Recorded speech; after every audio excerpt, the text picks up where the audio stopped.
So, nabasa ko tong comment na to, naloka ako. Sabi niya dito, scripted, kunwari, ayaw-ayaw isama sa vlog at di daw napanood. Pero lahat ng question about din doon sa interview ni Sir Manix, ayan siguro kinapaguran ni Sin mga scripted vlog. Oh my gosh! Kinapaguran ni Sin scripted vlog?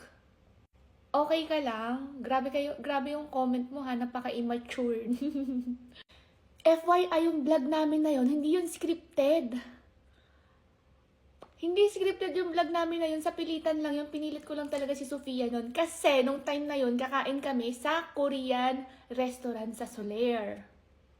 Inaya ko sila ni tita na kumain sa Kiwa. Oh, alam mo yung Kiwa. For sure, hindi ka pa nakakain doon, kaya hindi mo alam.